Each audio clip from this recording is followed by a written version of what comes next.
Hello, my name is Keshwani. That's Keshwani, Keshwani. We are here because we want to prepare for GRE. We have been solving GRE math problems out of this book here, the official guide to the revised GRE, the second edition. If you do not own this book already, purchase one immediately. You're going to need it. The problem that we are about to solve is the one that you will find on page number 246. Please turn to it. Page number 246, and today is our lesson number 364. These problems that you see there on page number 264, rather 246, page 246, are the exact same problems that appeared in the first edition of the revised GRE. We have already solved these problems from the first edition. If you're interested in watching the original solution to the problem, you will find the original solution on day number 161. Let's take a look at it. It's the very last part that we're going to do. Problem number 21, part E, the very last part. We are told that f of x, which is our y, equals to x plus the absolute value of x. In this function, we will have to deal with two different scenarios. One when x is positive, and another scenario when x is negative. Now when x is positive, that's a straightforward, simple scenario, because absolute value of anything is just, it doesn't change anything. For example, when x is positive, y is equal to x plus absolute value of x. X plus absolute value of x when x is positive is just x, and it becomes 2 times x. Y equals 2 times x. But when x is negative, it gets a little tricky. When x is negative, for example, when x is equal to negative 5, let's find out what happens, shall we? We are told that y equals to x plus absolute value of x. If x is negative 5, we get a negative 5 plus the absolute value of negative 5. But we know absolute value of negative 5 is positive 5. So what we end up here is negative 5 plus positive, plus a positive 5. So x is negative 5, but the absolute value of x, absolute value of negative 5 will become positive 5. And this positive 5 and this negative 5 will kill each other, and we'll end up with a big fat 0. So what we find is that when x is negative, f of x will equal 0, no matter what the value of the x is. As long as x is negative, f of x will be 0. F of x will be 0. So let's make a note of it on the top here. We need the room, obviously.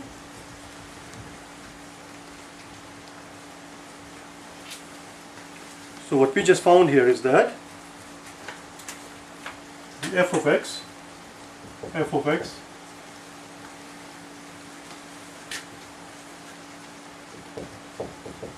equals 2 times x when x is positive. And we also found that f of x equals a big fat 0 when x is negative. Now the next thing we have to do is present the same information as it will appear in your math textbook. This is not how mathematicians write. We have to write this thing in a little bit nerdy way, in a little bit of a geeky way. How do we write this thing in a little bit of a nerdy way, a little bit of a geeky way, a little bit of academic way? How do we write this in a little bit of a mathematical way, as it would appear in a math textbook? In the textbook, in the language of mathematics, this is how we write it. In the language of mathematics, the same thing is going to be written as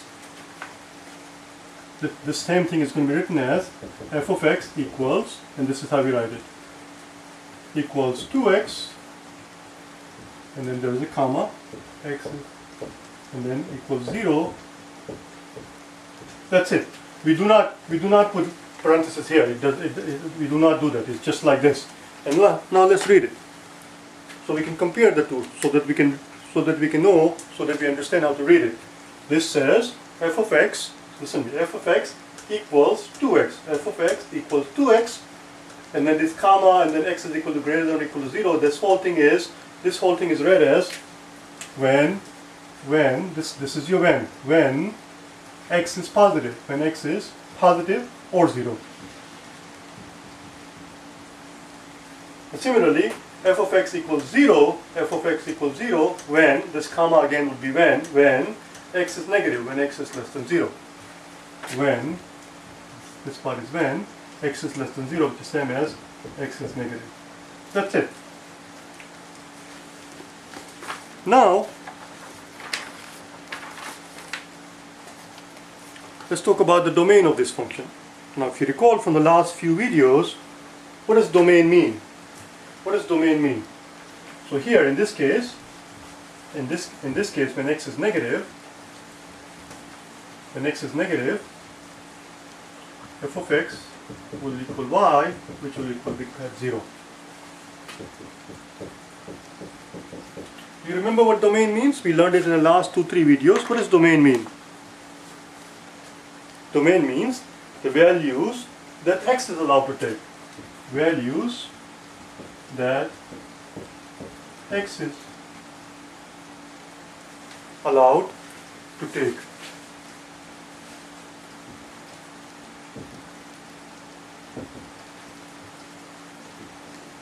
That's what domain means.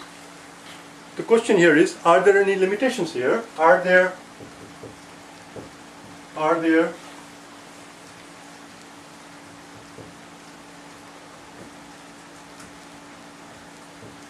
any limitations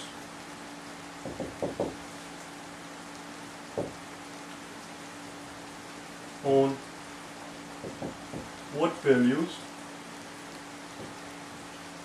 x can take?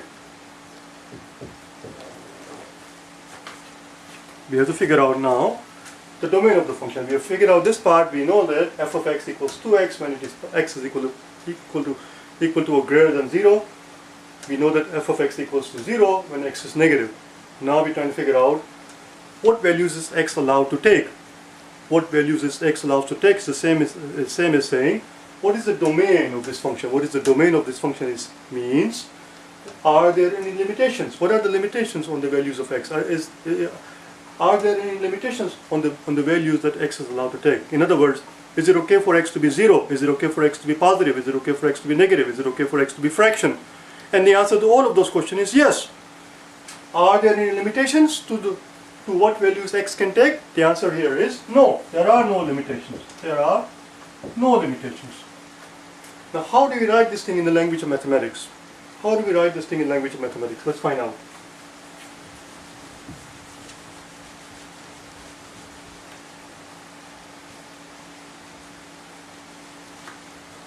This part here, are there any limitations on the values of x? The answer is no. How do we write this thing in the language of mathematics?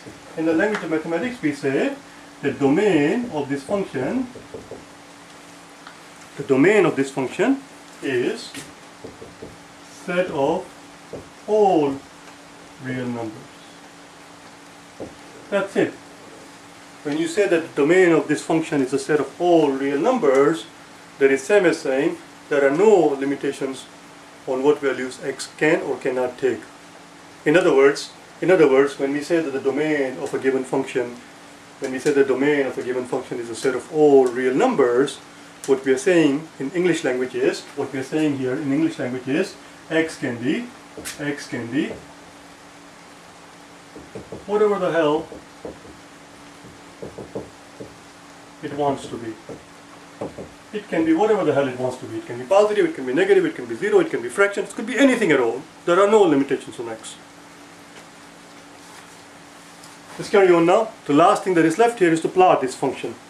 So in order for before we plot this function, let me give you a couple of quick examples of what I mean by limitations. For example, if we are told that y is equal to 1 over x, here x cannot be 0. That's one limitation here. Here x cannot be 0 because we cannot divide anything by 0. Anything divided by 0 is undefined. So the domain of this function is set of all real numbers except 0. If somebody asks you what's the domain of this function, what they're asking you is what values is x allowed to take, to which you will say, well, x can take anything, any value it wants to be, as long as it's not 0. Can you tell me what's the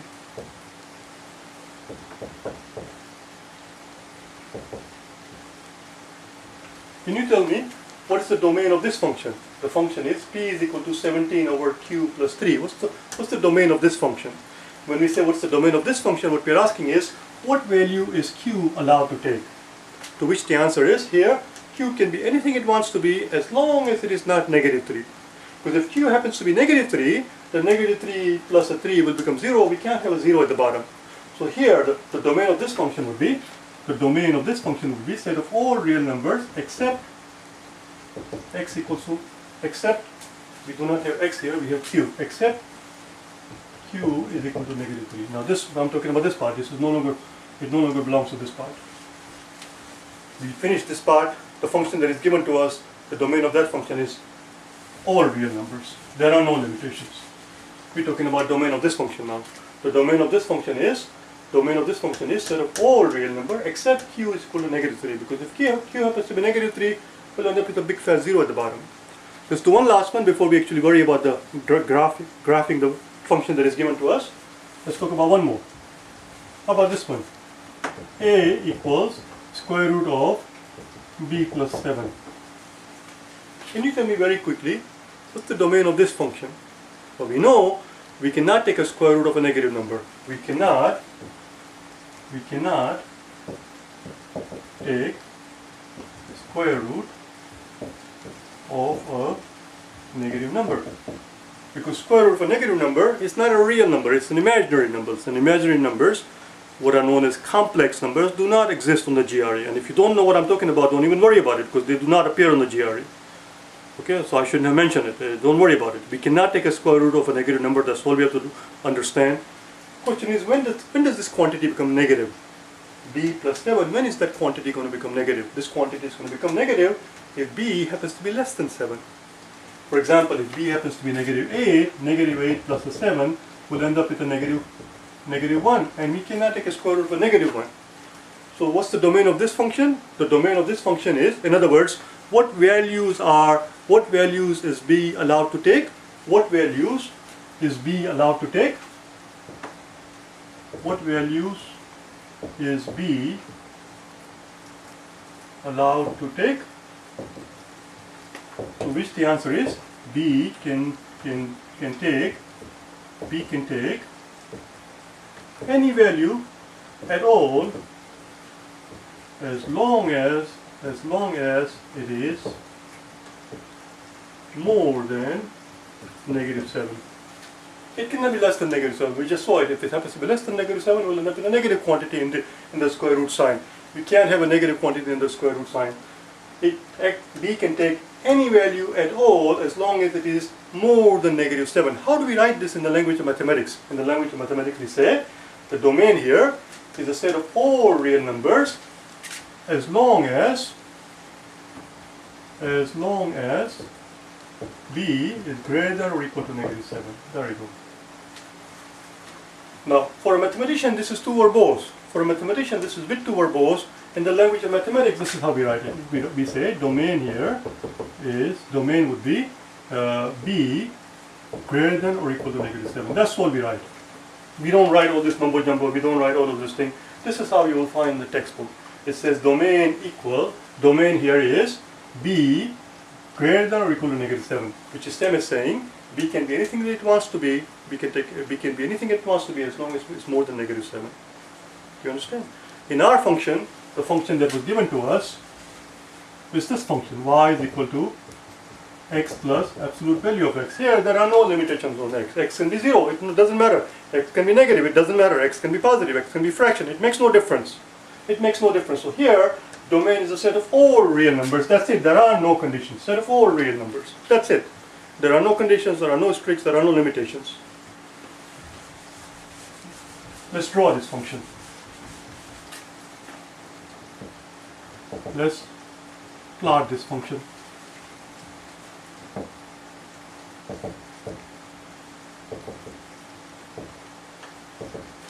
Let's plot this function, shall we? So here is our x and here is our y. When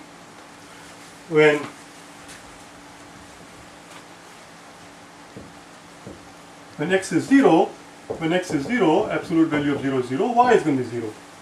When x is 0, y is 0.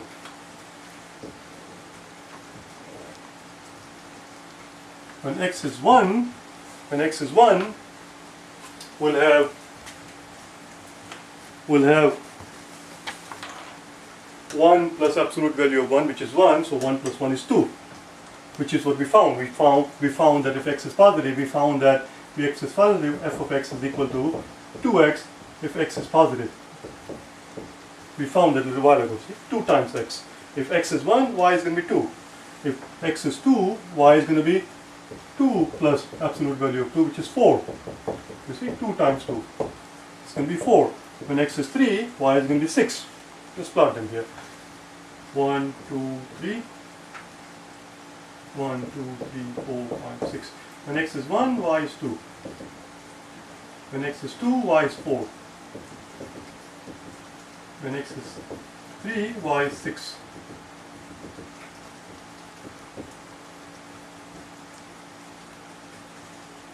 See? This line, this portion, has a slope of 2, positive 2. Now what happens if x is negative 1? If x is negative 1, what happens? Let's find out, shall we? If x is negative 1, we get negative 1 plus an absolute value of negative 1. So we have negative 1 plus the absolute value of negative 1, which is the positive 1. And positive 1 and negative 1 cancel each other out. We get a 0. When x is negative 1, y is 0. When x is negative 2, again same thing. When x is negative 2, we have negative 2 here plus the absolute value of negative 2. So we have negative 2 plus the absolute value of negative 2, which is a positive 2. Again, they can cancel each other out. We're going to get 0. And when x is negative 3, it's 0 again. So the function looks like this. Our function looks like this. Let me put it in a different color so we can see it properly. Our function is this.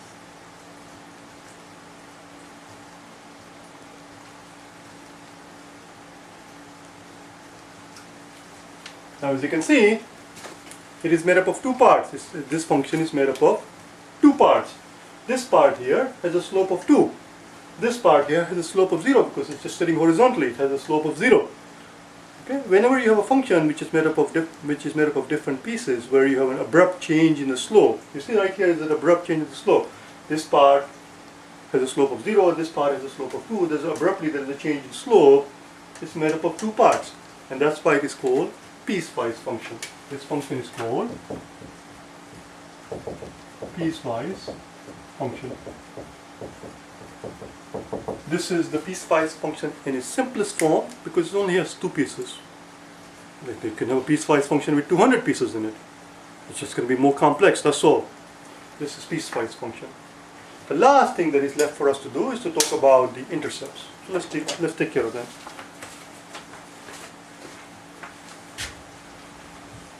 What is the x-intercept?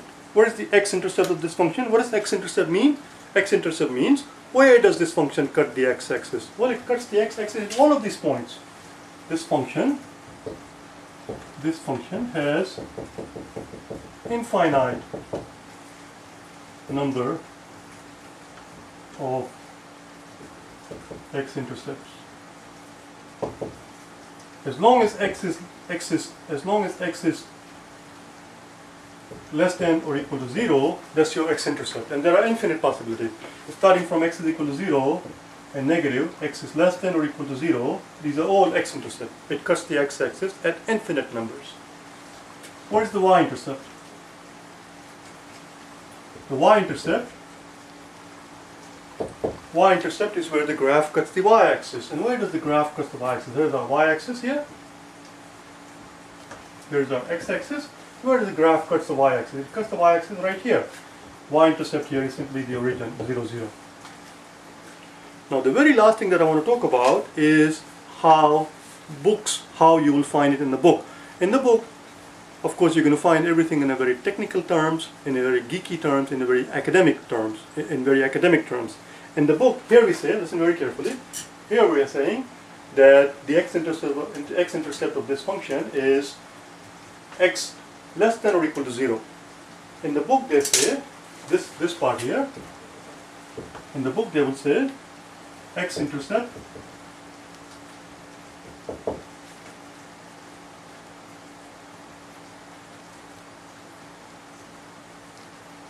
is any